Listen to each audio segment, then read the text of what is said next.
Good morning.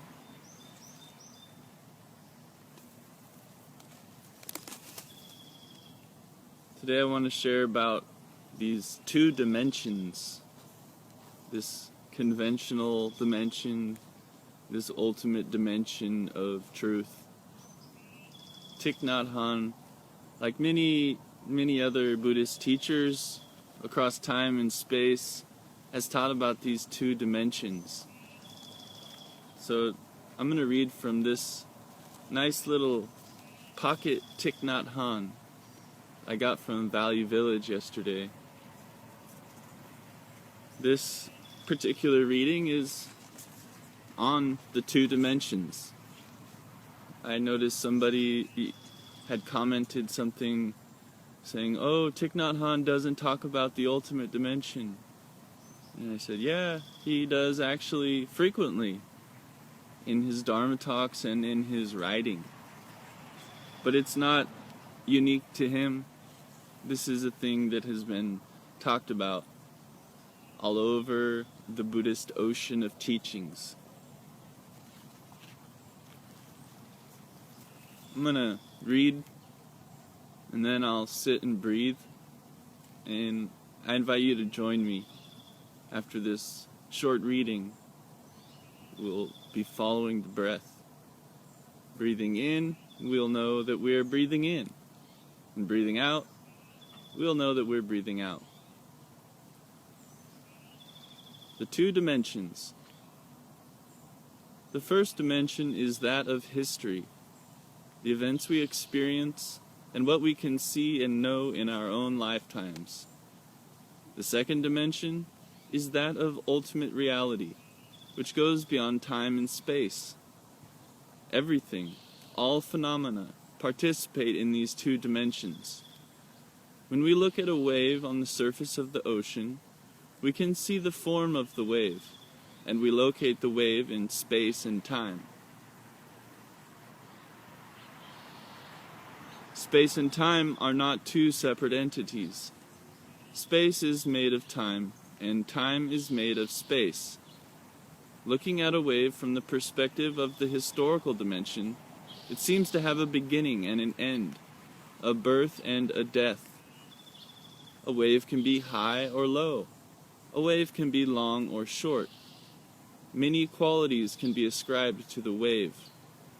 The notions of birth and death, high and low, beginning and ending, coming and going, being and non-being, all of these can be applied to a wave in the historical dimension.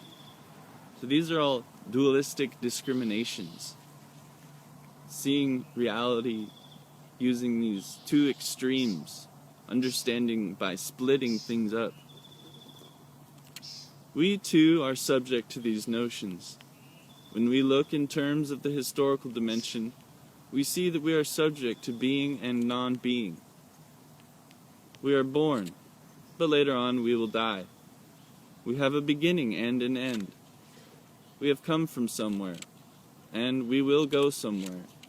That is the historical dimension. All of us belong to this dimension. Shakyamuni Buddha also has a historical dimension. He was a human being who was born in Kapilavastu and died in Kushinagara. And during his lifetime of 80 years, he taught the Dharma.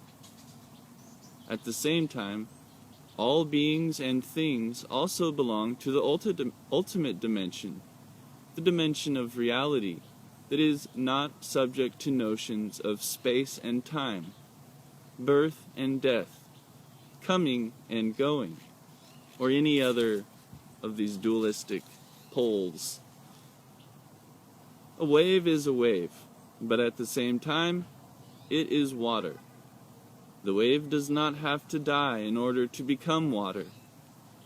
The wave does not, it is already water in the present moment.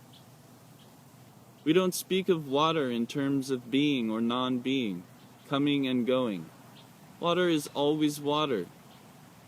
To talk about a wave, we need these notions. The wave arises and passes away. It comes from somewhere. or has gone somewhere. The wave has a beginning and an end. It is high or low, more or less beautiful than other waves. The wave is subject to birth and death. None of these distinctions can be applied to the wave in its ultimate dimension as water. In fact, you cannot separate the wave from its ultimate dimension. Even though we are used to seeing everything in terms of the historical dimension, we can touch the ultimate dimension. So our practice is to become like a wave. While living the life of a wave in the historical dimension, we realize that we are also water, and live the life of water. That is the essence of the practice. Because if you know your true nature as no coming, no going, no being, no non-being, no birth, no death, you will have no fear, and can dwell in the ultimate dimension, nirvana, right here and now. In other traditions, it's called the kingdom of God, or the Pure Land of the Buddhas. You don't have to die in order to reach nirvana. When you dwell in your true nature, you are already dwelling in nirvana. We have our historical dimension, but we also have our ultimate dimension, just as the Buddha does.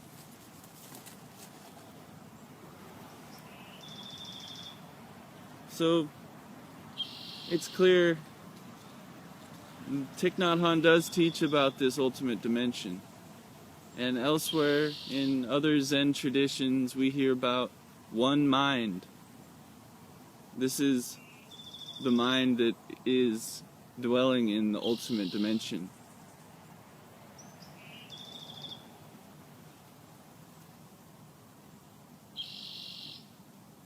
Now we're going to do that. We're going to breathe.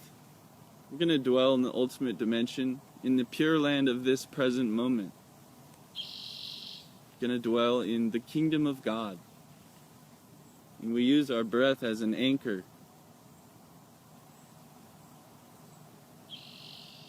Breathing in, we know we are breathing in. And breathing out, we know we are breathing out.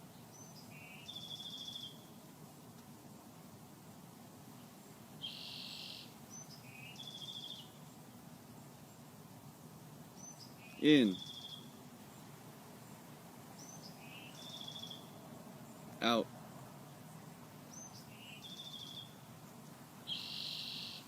In. And out.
Breathing in this present moment, I know it is a wonderful moment. Pure Land. Present moment.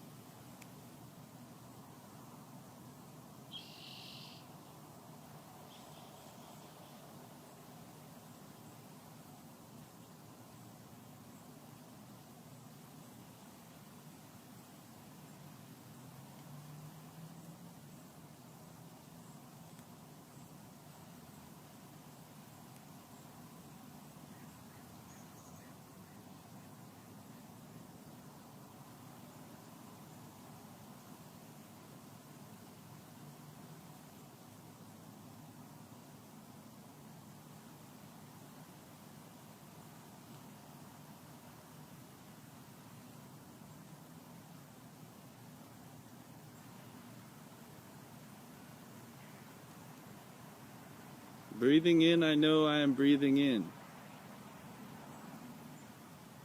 Breathing out, I know I am breathing out. In. And out. And in. And out.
The Buddha in me bows to the Buddha in you.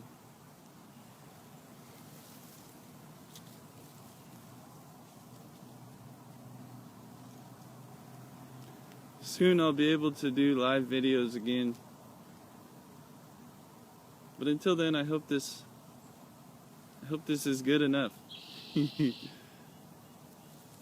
I'll talk to you soon. Feel free to comment with any questions or comments. Thank you. I'll talk to you. Bye-bye.